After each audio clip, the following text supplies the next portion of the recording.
e resolvi ser médico, né? Então, Seguiu aí a má consciência, né? Vou fazer diferente. Vou fazer diferente. Ao mesmo e tempo, assim, continua conectado, né? pois é, e eu gostava também de física, matemática, eu continuo estudando física e matemática, gostava de música, sempre estudei música. Então, assim, acho que a gente é Sim. nós somos universais, somos seres universais, gostamos de muitas coisas, e o que é importante hoje é que em cada coisa que acontece na minha vida, eu acolho, e cada pessoa que entra na minha vida eu acolho, porque essa pessoa me traz um ensinamento, me traz uma mensagem, e às vezes a gente vai corrigindo a rota aqui para uma rota mais segura, mais tranquila, né? Isso é verdade. Isso é verdade. E assim, para nós é muito importante nessa área do direito a gente também começar a olhar para novas rotas, né? A gente tem aquela educação na universidade em que a gente trabalha só com conflito, né? E a gente percebe que o conflito ele começa a fazer parte da gente também, né? Da nossa vida, e aí, né, o tema que a gente também vai falar hoje, que é a saúde, e vai afetando a nossa saúde, né? Então a gente percebe quanto os profissionais vão adoecendo por causa dos conflitos que vão pegando, principalmente conflitos de outras pessoas, né? E assumem aqueles conflitos como se fossem seus. Tem Você fala o uma profissional, o advogado adoecendo profissional por estar envolvido nas causas onde há conflito, isso exatamente. Isso. respinga, Exatamente. tá? Exatamente. Entendi. É, é, e, Bom, você está falando de conflito. Acho que é a uhum, primeira questão que a gente pode abordar essa. Quer dizer, o que que é um conflito? É é uma diferença de necessidades. uhum, Ou que um quer usar o outro para satisfazer a sua necessidade. Vou explicar. Então, eu quero uma necessidade, eu tenho uma necessidade de vida financeira qualquer e quero que você sustente a minha necessidade. E aí eu vou acionar você para que você me pague, ou me dê, me recompense de alguma coisa. Então, esse é um aspecto. Outro aspecto, diante de uma injustiça no olhar da uhum. pessoa, ela quer corrigir aquela injustiça quando ela foi injustiçada e ela recorre à justiça, né? Sim. Ao judiciário. Vamos chamar judiciário mais amplo. Enfim, existe o conflito é quando a pessoa, no meu entendimento agora, hein, ela não aceita o que está acontecendo. Sim. Não aceita, não aceita, e ela quer que uma outra realidade se coloque diante daquela, e ela pede ajuda do judiciário para que isso aconteça. Essa nova realidade. É isso. Bom, a gente sabe que as necessidades não foram atendidas, né? Por trás de um conflito existe algo que a gente realmente não sabe. O que acontece na nossa relação, principalmente no direito?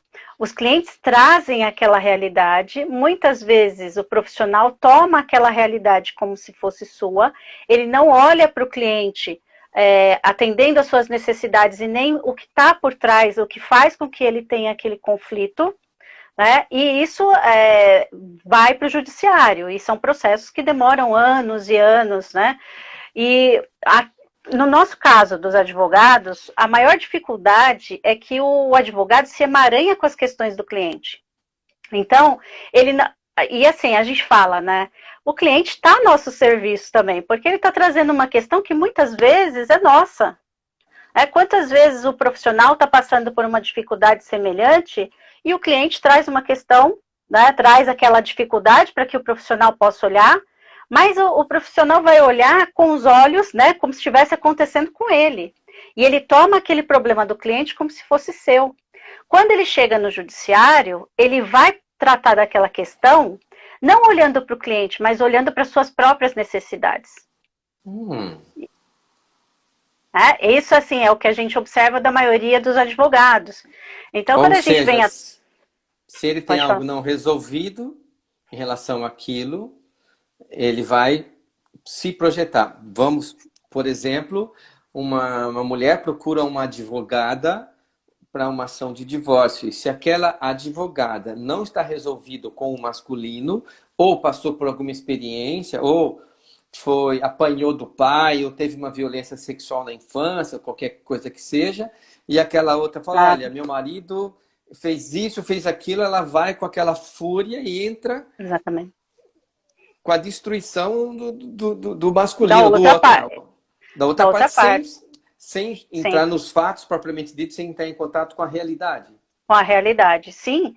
E é assim, ela toma aquela injustiça como se fosse sua, como se fosse própria, né? E a gente Uhum. percebe que muitas vezes o que a outra parte quer é vingança. E o advogado, ele entra nessa dança, porque também aí existe, né, vamos dizer, aqueles jogos psicológicos também, porque o advogado também entra na dança do cliente, né, e fala, eu vou me vingar por você, ainda que inconscientemente. E aí, aquilo que seria o nosso papel como facilitador para a solução de um conflito, a gente se torna, pior, um complicador do conflito e até agravamos a situação. E às vezes o processo demora anos, não por causa mais do cliente, porque às vezes as partes elas já querem sair daquele conflito, né? Elas já Uhum, querem acabar uhum. com aquela situação, mas o próprio advogado impede.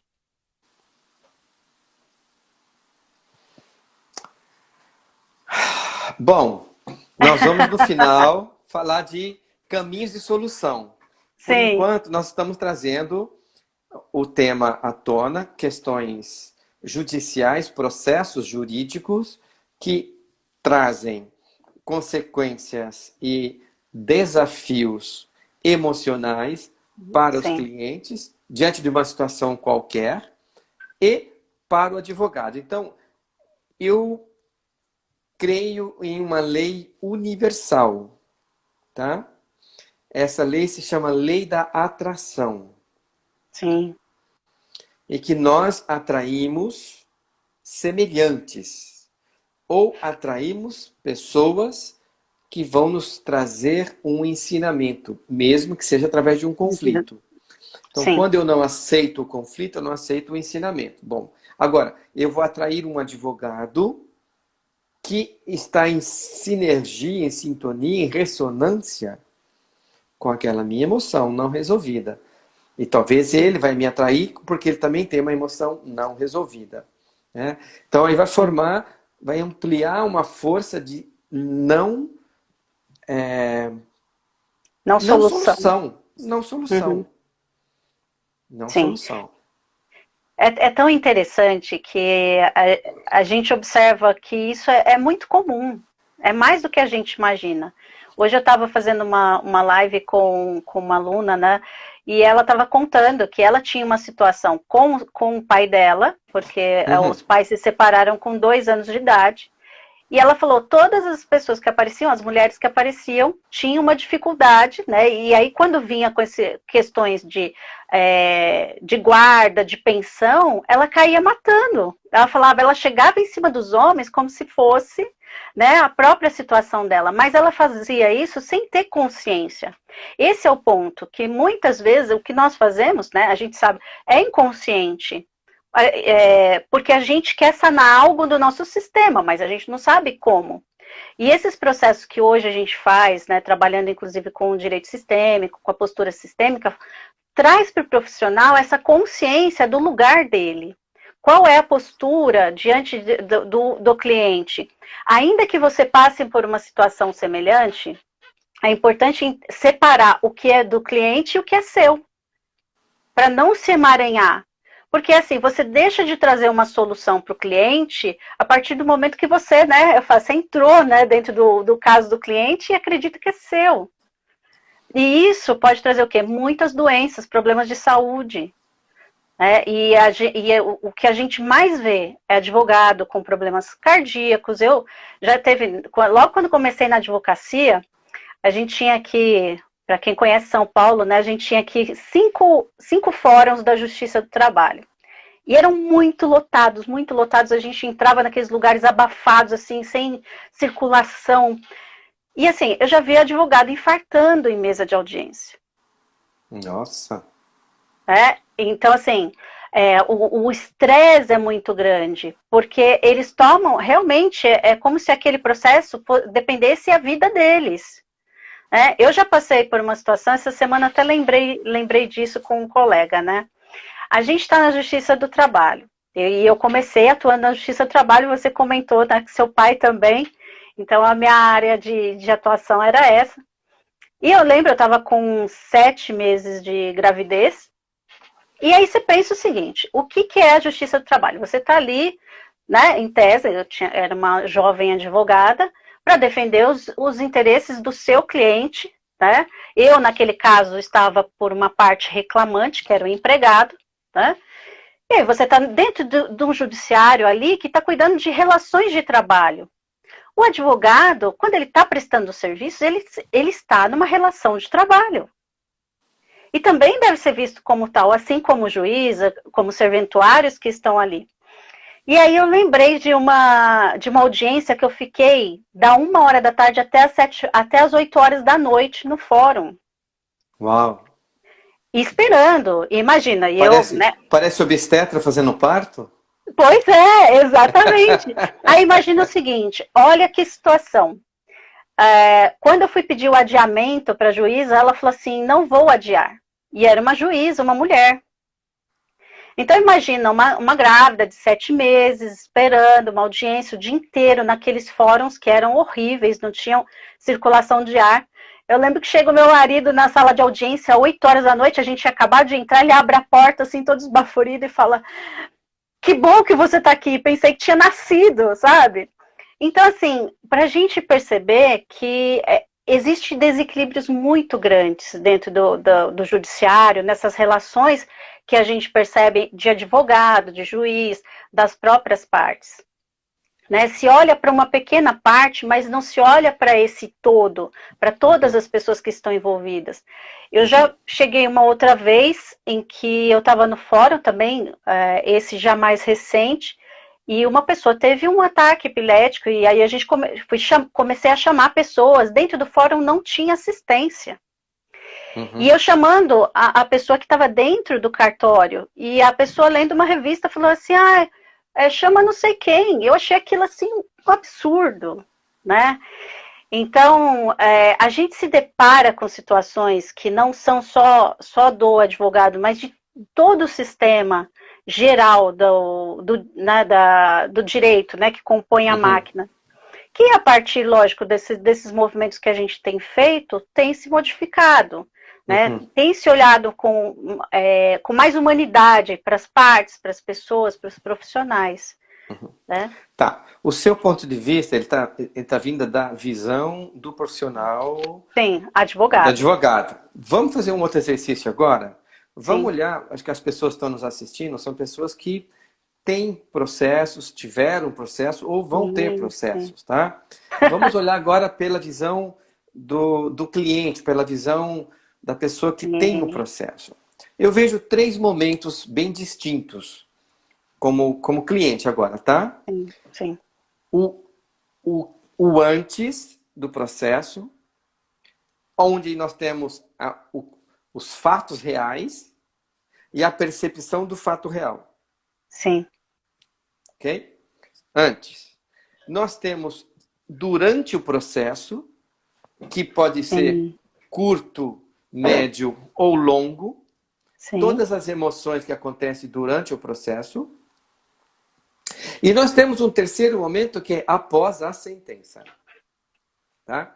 Então, eu vou começar falando do primeiro momento, que acho que é o mais comum, e o que chega para mim também no consultório médico, pessoas com crises de ansiedade, sim, pessoas com crise de pânico, sim, pessoas com depressão, porque, por exemplo, pessoas que foram subjugadas, que se sentiram humilhadas, abusadas, elas vão entrar num processo de tristeza, de depressão. Então, as emoções, e aí qual que é a emoção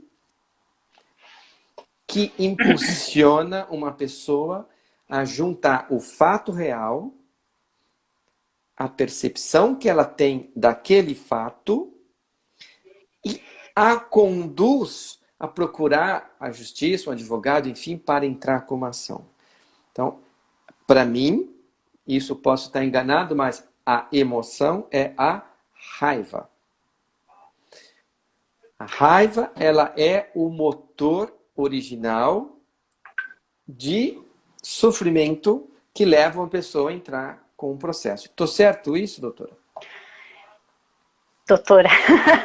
Ah, É, Fabi, bom, tá... eu penso assim, ó, pode ser, a gente sabe que a raiva é uma grande propulsora, mas eu penso que assim, a mágoa, ressentimento, aquilo que não foi visto, que não foi reconhecido. Então, muitas vezes a pessoa não chega com um sentimento, com a raiva aflorada. Ela vem mais com aquele sentimento de vítima, de que realmente ela foi injustiçada, sabe? Então tem muito isso, né? Muitos, lógico, vêm com raiva, com ressentimento, mas por trás da raiva existe um outro sentimento. Né? Eu sinto raiva porque não fui reconhecido.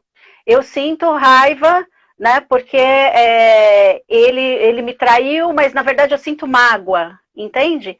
Então a raiva acaba sendo um pano de fundo para outros sentimentos que as pessoas trazem para a gente quando vem nas consultas, né? A emoção, para mim, eu acho que realmente é o que motiva tudo, é o que impulsiona. As pessoas, quando vêm para o judiciário, né, Adailton, a gente tem um conceito dos advogados muito cartesiano, de que a gente separa a emoção e a razão. Então, quando a gente está num processo, a gente está aqui focado no que a lei fala, né, e muitos advogados, eles estão aqui. Mas eu digo assim, não tem separação, né, entre a emoção e a razão. As pessoas, elas explicam pela razão, mas elas agem pela emoção. Né? A explicação, na verdade, é racional, mas a decisão tomada foi pela emoção. Né? Então, não existe isso de dizer que o processo, a pessoa está vindo buscar só uma reparação e que não tem emoção. Eu digo que o tempo todo o processo é emocional.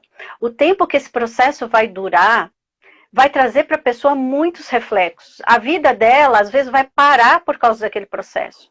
E todos os dias ela está revivendo aquele sentimento, aquela emoção. E aí ela pensa, quando o meu processo se resolver, né? Então ela não está no tempo presente, porque ela vive o passado e vive uma esperança de um futuro diferente, através daquele processo, daquela decisão, que talvez não possa vir nunca. E que também não venha do jeito que ela quer. Então, assim, esse papel que nós temos hoje, né, dentro da advocacia, é justamente trazer essa consciência, sabe? De trazer o cliente para o adulto, para o momento presente, entender que talvez aquilo que ele queira não é o que ele realmente vai receber, né? E talvez a gente fala aquilo que o cliente acha que é uma má decisão, que é uma improcedência, é o que vai contribuir para que ele comece a olhar para a vida, que ele comece a olhar para frente. Então, quando chega a improcedência, nós advogados que queremos sempre ganhar, que a gente acredita que o nosso objetivo é ganhar pelo cliente, não é. Às vezes, aquela decisão improcedente vai ser mais benéfica para o cliente do que aquela que ele ganharia. Porque vai fazer ele caminhar para a vida, vai fazer ele olhar para outras coisas. Imagina uma pessoa que passa uma vida olhando por uma indenização, né, financeira, né, uma reparação financeira que ela vai receber de um processo. Ela para a vida e fica pensando só naquilo que ela vai receber. Sabe, eu vi quantas vezes isso, eu tenho aí 21 anos de advocacia. Quando eu entrei, eu fui trabalhar no escritório do meu sogro. E ele já era advogado deixa eu ver, do 99, ele já era advogado há 30 anos. Nós tínhamos processos lá em andamento que já tinham 20 anos. trabalhistas. E aí você vê, né, quanto sofrimento, como as pessoas ficam olhando para aquela dor e ficam paradas no tempo pensando, quando eu receber aquele dinheiro? E teve um caso muito interessante, porque nós fomos receber um processo, assim, anos depois, e várias trocas de moedas tinham passado. Quando o cliente foi receber, era um valor, assim, irrisório, depois de 20 anos. Porque tinha passado de cruzado, cruzeiro, real novo, e aquela coisa até chegar ao real. Né? E aí quando ele recebe aquele valor, ele fala, mas parei minha vida para isso, esperando esse dinheiro chegar. E agora o que eu faço? Agora sim é a hora de olhar para a vida. O ponto que você está falando é que as pessoas, elas acreditam numa emoção e criam uma crença. Sim. Então, esse é um ponto que gera uma situação de conflito entre a mente, meu mental, e o meu emocional. Sim. Então, eu me sinto ferido, me sinto injustiçado, eu me sinto sei lá o quê, né? E aí eu quero uma reparação daquilo que aconteceu, significa que eu não aceitei o que está acontecendo. E para mim, essa não aceitação da realidade, ela gera um conflito que não tem solução. Uhum. Porque se eu não aceito a realidade daquela pessoa, tá, então você casou com aquela pessoa e viveu 8 anos, teve um filho, tem um filho de 2 anos, ok. Tá, então você escolheu aquela pessoa e agora você não quer mudar a sua escolha foi errada? Não, a sua escolha foi boa durante 8 anos, 10 anos, 20 anos, sei lá. Então, e aí tem a mudança do conceito da realidade. E essa pessoa, ela entra num sofrimento. Sim. O sofrimento que ela entra vai ser essas emoções que vão ficar guardadas e ela sai da realidade. Essa semana eu gosto de criar frases, né? Uma das frases que eu uso muito é: tudo está como deveria estar. Uhum. Se essa frase faz sentido, eu não vou brigar com a realidade. Mas uma outra frase, uma frase que saiu essa semana foi assim: quando eu tenho emoção, eu não vejo as coisas como são. É bem isso mesmo. Eu vejo como outra coisa.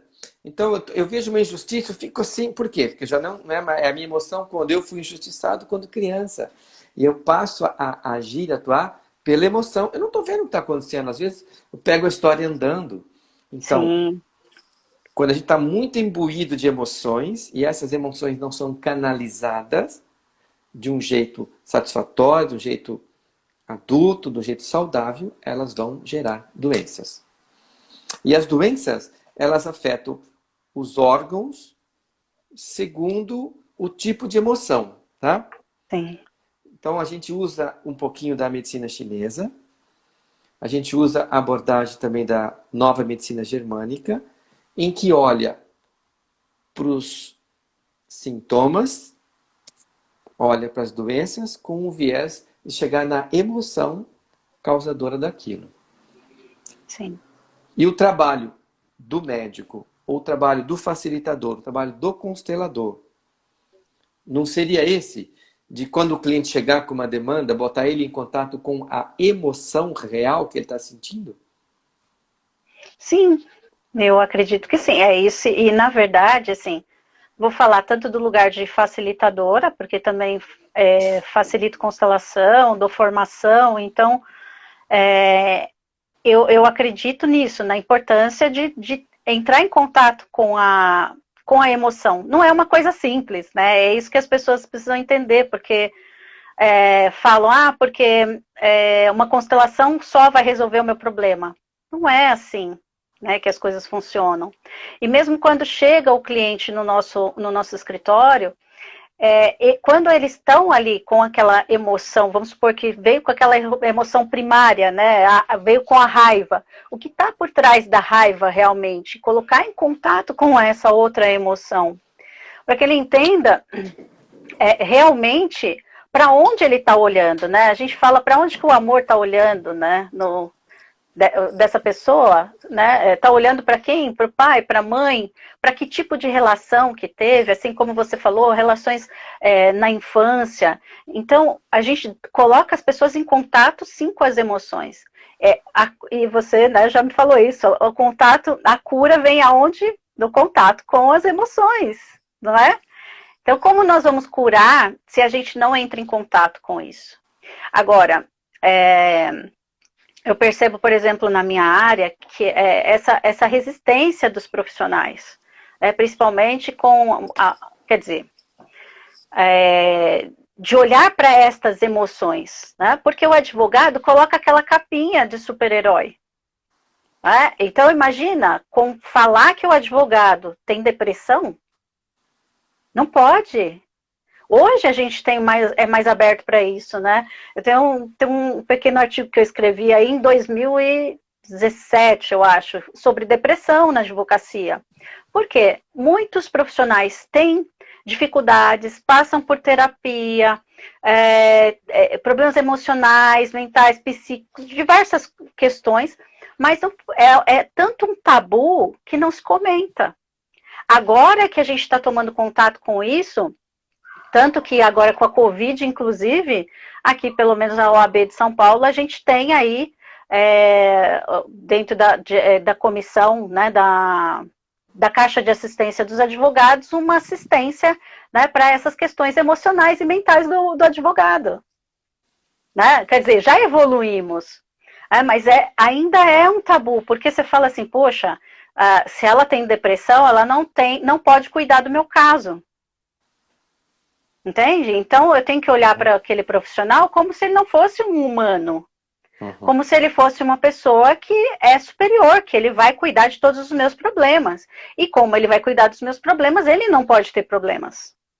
Tá, então você está trazendo, de novo, nós estamos vendo a situação antes do processo acontecer pelo prisma do cliente, da cliente, né? E você está trazendo que nesse momento também o advogado vai estar envolvido com isso, ele tem os seus problemas. Ótimo. Sim. Então, a dica, nós temos vários advogados, vários profissionais aí nos assistindo. Aliás, agradeço, né? É o seu público, é o público fiel. E aí o seguinte, a dica é aquilo que o Hipócrates falou para os discípulos dele, né? Que ele dizia, médico, cura-te ipsum. Ou seja, cura-te a ti mesmo. Sim. Então, aí vem depois, o outro filósofo diz, conheça-te a ti mesmo. Então, nós temos um chamado, um desafio como profissionais, em qualquer área, de se conhecer. Porque se eu não conheço os meus limites, eu não vou estabelecer limites para o nosso cliente, para o meu cliente. Tá. Se eu não consigo lidar com a raiva minha, eu não vou conseguir lidar com a raiva da pessoa. E assim por diante. Então, fica aí a dica. E como que eu vou me tratar? É um processo, por exemplo, nos cursos de formação, hoje em dia, que eu dou também, já formei 4 turmas, eu faço dentro do curso, embutido no curso, pelo menos uma constelação para cada aluno. Sim. Porque é fundamental os alunos passarem por processos. E alguns desses alunos espanam nessa experiência, acham muito forte e alguns desistem. Sim. Né? Porque quando você não consegue aliviar o seu peso, a sua ansiedade, a sua questão, como que você vai ter um novo olhar, um olhar amoroso? Se você não consegue se amar a si mesmo, como você vai amar o outro? Então, a dica fica aí para todos nós, particularmente profissionais de saúde e profissionais advogados, né, fazerem constelações individuais, talvez durante um período de um ano, fazer uma mensal, fazer uma a cada 2 meses, né, para você estar sempre se olhando, cuidando, porque você vai ficar com uma vida mais leve, mais saudável e mais gostosa, né? Sim. E aí você vai ter mais condição, muito mais amor, e o amor leva mais facilmente a conciliação. Sim. Okay? Então a gente viu a questão antes. E agora durante o processo? O que acontece durante o processo que você falou? Então, pode ser que dure e chegue a acordos, né? ou não Sim. chegue a acordo. E aí Uhum. fica na expectativa, tudo na mão do juiz. Sim. Como é que é essa questão? Durante agora.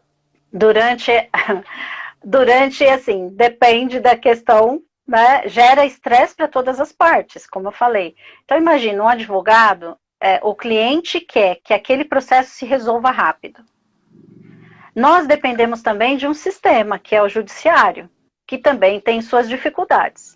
E aí pensa o seguinte, tem o emaranhado da parte do cliente, o emaranhado da parte do advogado, tem a questão do judiciário, e tudo isso junto e misturado, funcionando ao mesmo tempo. Então imagina que às vezes quem segura o processo é o advogado, porque ele não quer um acordo, né? Às vezes ele está ligado à questão financeira, né, aos honorários, e aí olha apenas para os honorários. E para ele fazer um acordo é perder dinheiro. Então eu digo o seguinte, que o advogado vira sócio do cliente, porque ele passa a se vincular naquele processo como se ele fosse a própria parte. Então ele não vai dar, quando o cliente diz que ele quer um acordo, que ele aceitaria receber menos, e para ele seria suficiente talvez atendesse a necessidade dele, o advogado diz que não.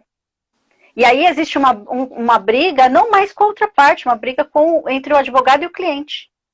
Que são sócios. Tá? Que são sócios. Né? Às vezes, a gente tem aí possibilidades, né, de o próprio cliente realmente, a outra parte quer um acordo, o cliente não quer, e as partes continuam discutindo. Então, tem muitas questões. Às vezes a gente fala que se cada cliente escolhe o advogado, também escolhe a vara onde vai cair o processo. Com todo respeito, porque assim, tem aquelas secretarias que a gente já diz, olha, nessa vara os processos demoram um pouco mais. E não tem como a gente prever onde é que vai cair um processo. Né? É aleatório. É aleatório. Então, o processo vai estar naquele lugar. E naquele lugar os processos demoram mais.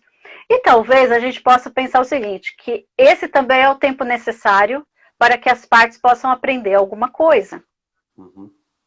Isso. E chegar a um acordo dentro. O acordo fora, ele só acontece quando existe o acordo dentro. E aí eu acho que entra todas as possibilidades das pessoas que estão em algum tipo de processo buscar uma visão fora, porque eu vou olhar para a minha causa com a minha emoção, e se eu olho com a minha emoção, não estou vendo as coisas como são. Não. Eu estou vendo uma realidade fantasiosa que eu imagino. Então, buscar ajuda de pessoas que me façam olhar a realidade. Né? Seja um processo trabalhista, seja um divórcio, seja uma causa... Inventário, qualquer causa. Nossa, inventário, né? Assim, o que a gente escuta falar é que só não tem morte porque... Mas, assim, como as pessoas às vezes brigam... Tem. E as pessoas, e assim, acontecem dentro dos inventários, tem muitas dificuldades, né? A gente vê, por exemplo, aqui em São Paulo, tem alguns prédios aqui que são muito conhecidos, que estão em processo de inventário há mais de 30 anos, 40 anos, né?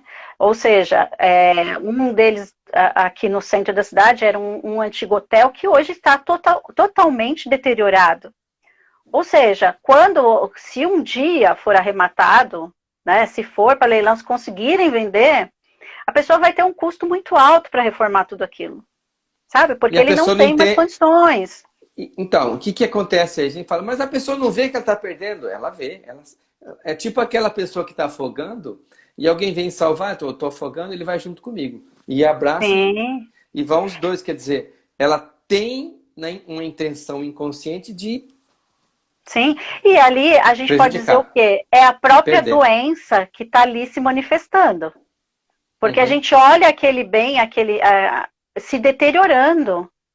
E no fundo é o próprio inconsciente das pessoas que está demonstrando aquilo. Né? Através, né, daquele processo. E o vínculo não cessa porque muitas vezes acredita que precisa receber mais do que o outro. Por isso que Bert fala, né, os bens, né, são presentes envenenados, né? Então, assim, a herança é um presente envenenado, porque as pessoas vão receber aquilo E elas não têm consciência, talvez, do que quanto essas pessoas trabalharam, os pais trabalharam para poder ter aquele patrimônio. Às vezes, como é que realmente esses bens vieram? Será que vieram com o prejuízo de outras pessoas também? Tem muitas dinâmicas. E aí os filhos... Se tem alguma ilicitude, isso vai estar embutido na energia do bem. Sim, sim. E os filhos ficam ali vinculados, né? Às vezes filhos fora do casamento, e aí entram no inventário, aqueles outros filhos não aceitam aquele, né? Que não dão lugar de pertencimento, não dão lugar dentro da hierarquia, e aí várias dificuldades acontecem. Né? E eles não conseguem se resolver. Bom, isso agora com o direito sistêmico, de alguns anos para cá, isso abriu janelas de solução incríveis, né? As conciliações, hoje em dia, que existem em todos os níveis da justiça, isso traz um benefício muito grande, porque não é a sentença que resolve o problema. Exatamente. E agora a gente já passa para a terceira fase, que então nós vimos a primeira fase, as emoções de cada lado envolvidas para se entrar com uma ação. Tenta-se um acordo, não deu um jeito. Entra com a ação. E todas as emoções e as doenças que existem nessa fase. Muito bem, agora vem a fase do processo, que é muito variável, que dura, como você falou, dura anos, e muitas emoções e muitas doenças acontecem nesse período. Antes da gente passar para a fase da sentença, eu vou dar um adendo. O que são essas emoções? O que são essas doenças? As doenças emocionais são gritos da alma para trazer a pessoa de volta para a realidade. Sim. As dores na coluna, as dores nas articulações, problemas de tireoide não verbalizado, a tristeza que afeta o pulmão, a ansiedade que afeta o coração, a pressão alta, o medo do abandono, o medo da insegurança, enfim, que afeta os rins, né? A preocupação com os outros que causa diabetes, né? A ansiedade com medo que causa gastrite, e assim por diante, todos os sintomas as doenças autoimunes, quando a pessoa tem raiva dela mesma. Então, todas as doenças, elas são gritos da alma para a pessoa parar e olhar para aquela questão da realidade. E aí um advogado que tem essa noção essa visão fenomenológica, essa visão das emoções, ele vai poder até mesmo orientar o cliente. Olha, acho bom você procurar um tratamento, acho bom você aquilo, né? Então, síndrome do pânico, sim, síndrome do pânico é muito comum, porque a pessoa, ela se sente completamente impotente, vem a criança dela e toma conta daquela situação e ela não sabe o que fazer, ela fica completamente perdida, né? Sim. Você falou uma coisa assim, interessante em relação aos gritos da alma, né? E eu acredito que essa reconciliação, na verdade, a solução de um processo começa na reconciliação com a gente mesmo, é a reconciliação com a nossa própria alma mesmo, com o nosso próprio ser. Tem eu gosto muito desse daqui, né, que é a doença como um caminho, do Rudiger, né? E ele traz uma frase que eu leio e eu gosto muito, ele fala assim, a doença torna as pessoas honestas. Porque a gente vai, né, as pessoas vão encobrindo as situações, as dificuldades, até que chega um momento e começam os sintomas e depois vem uma doença. E aí, com a doença, não tem como você negar que algo está acontecendo. Não tem como você negar que precisa, algo dentro de si precisa ser curado, precisa ser visto, né, precisa ser reconciliado. Então, eu penso que o processo, na verdade, ele termina quando a pessoa, realmente no coração dela, ela sente que aquilo está curado. Porque, como você falou, a sentença não vai trazer para as partes paz, não vai trazer realmente a solução. A pessoa pode, muitas vezes, ganhar o dinheiro que for num processo. Às vezes, vamos colocar aí um processo de indenização. A gente tem ações de indenização por falta de afeto. né? Os filhos vão buscar na justiça a indenização do pai, né? Dos pais, porque não receberam afeto. Sim, existe. Pois é. E aí, imagina o seguinte, o advogado que pega uma causa como essa. Como se fosse um direito e um dever, né? Sim, e como ele pode fazer isso? Se está indisponível, né? Ele não consegue dar aquilo que não teve. E aí, quando sai uma sentença, né, tem um dos casos que eu vi, o juiz condenou o pai a pagar 50 mil para o filho. 50 mil, ok, não é a questão financeira, isso não vai trazer a reconciliação, não vai fazer com que o pai ame esse filho, não vai fazer com que o filho se sinta amado. Imagina, se aquele homem passa por uma dificuldade, inclusive ele é alcoólatra, ele não trabalha, ele é sustentado pela família, imagina o conflito maior que gerou na família. Qual? O filho ou o pai que não trabalha? O pai. O pai não trabalha. Tá. E aí imagina o seguinte, esse pai agora tem uma execução. O filho vai ter o direito de executar esses 50 mil dele. E de onde ele vai tirar isso? Então não é o dinheiro. Né?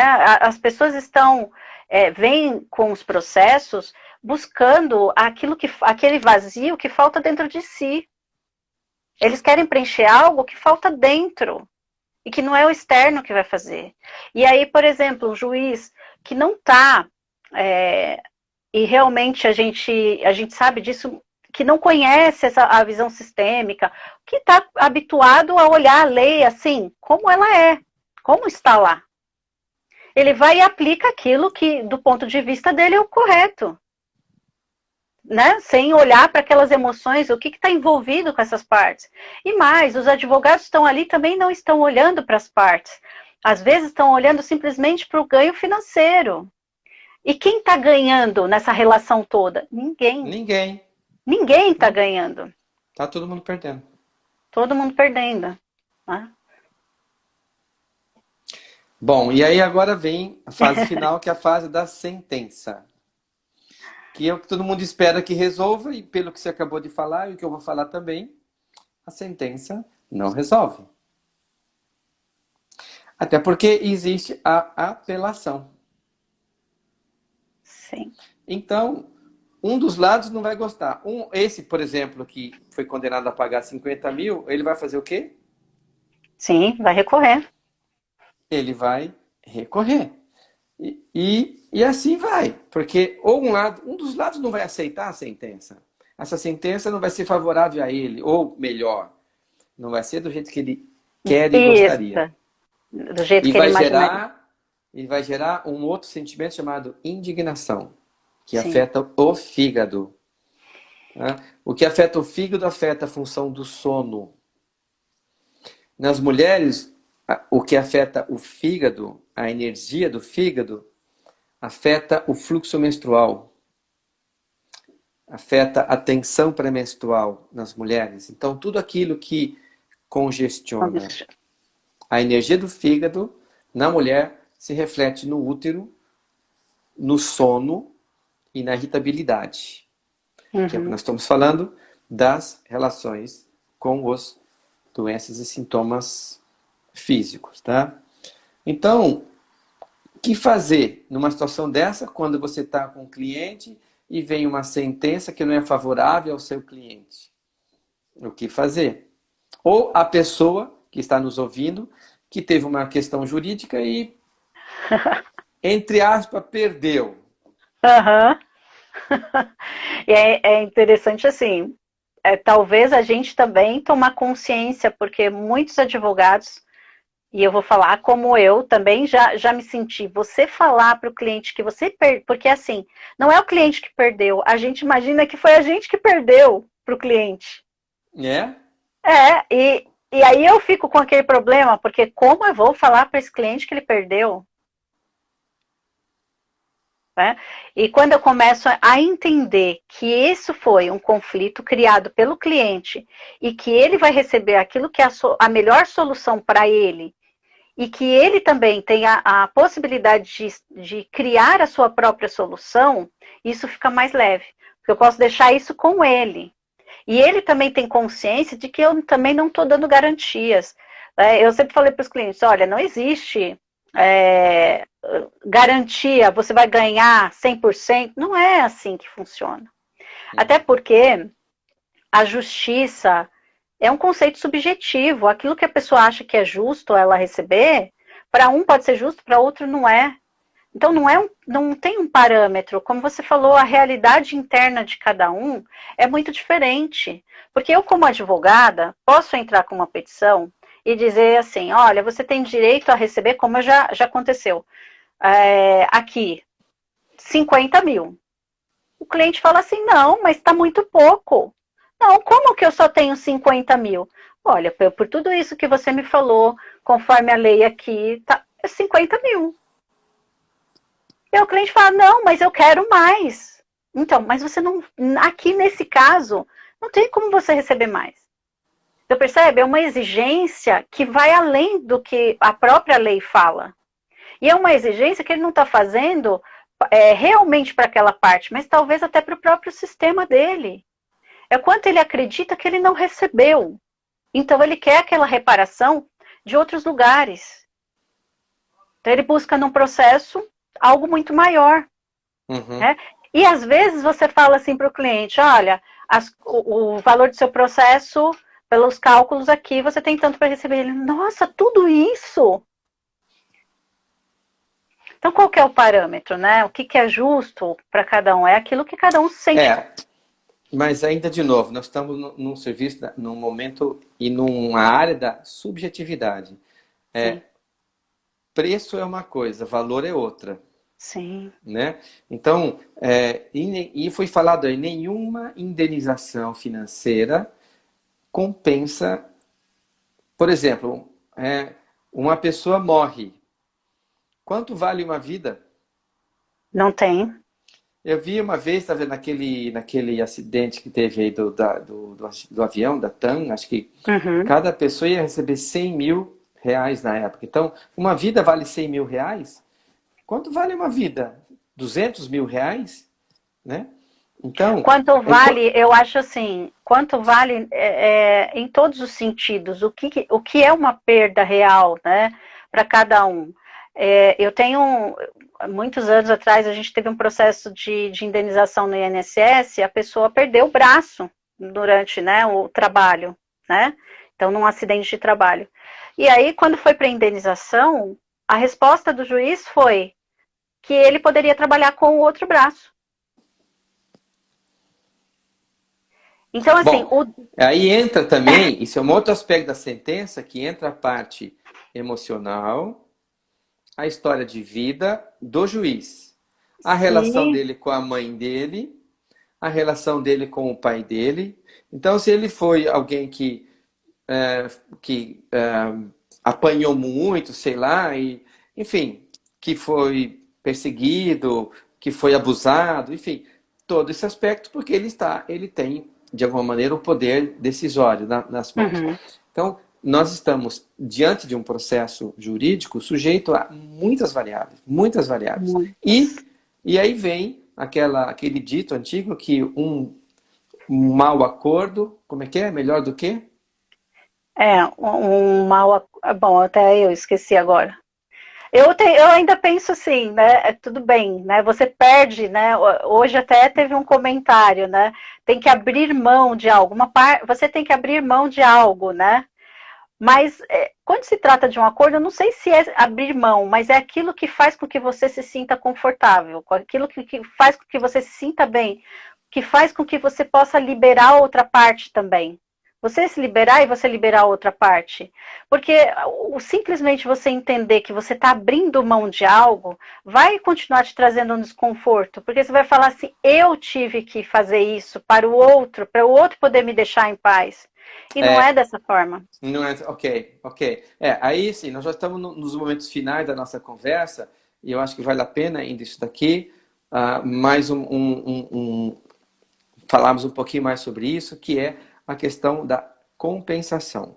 O que está por trás de tudo isso são dois sentimentos que estão dentro da alma, que é o sentimento de inocência e culpa.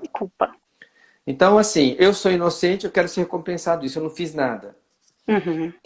Então, quando alguém se coloca como inocente, ele tira a autorresponsabilidade.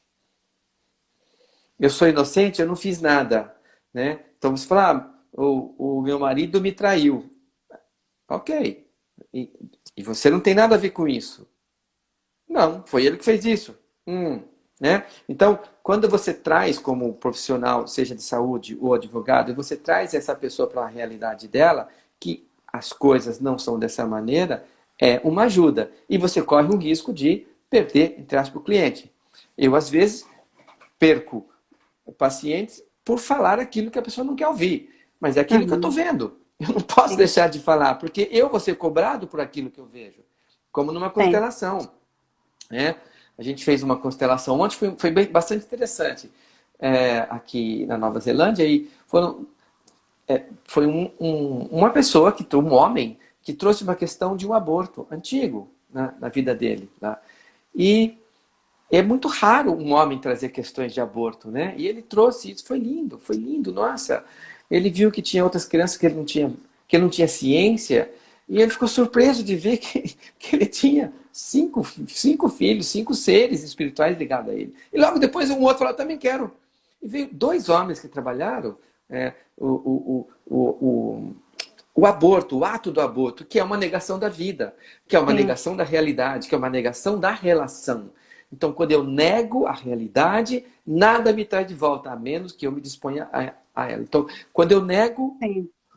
o que eu fiz para a outra pessoa, nada, não é uma sentença do juiz que vai me trazer a realidade, a menos que eu passe pela casa da humildade, e na casa E da humildade reconheço. eu faço a minha responsabilidade, saio da inocência que é infantil, saio da culpa que é infantil, entramos nos últimos 2 minutos. E entro na Já? responsabilidade. Já. Nossa, como passou Então, rápido. pois é, menina. Então, na responsabilidade. Vamos lá, Fabi, suas últimas considerações, querida. Bom, primeiro eu quero agradecer aqui esse bate-papo, eu adorei. Foi muito. Eu acho que talvez eu nunca tivesse tido um bate-papo sobre a consciência dos processos, né? Dessa forma, e foi muito interessante. Eu acho que muitas pessoas vão poder se beneficiar dessa nossa live aí. Então, o que eu desejo a todos, assim, que se olhem, que tenha autoconsciência, autorresponsabilidade, né, que olhem para seus clientes com outros olhos, né, e que busquem dentro de si a força para a mudança, para a sua autocura. Então Ótimo. é isso. Eu tenho uma última palavra também para as pessoas, que é o seguinte.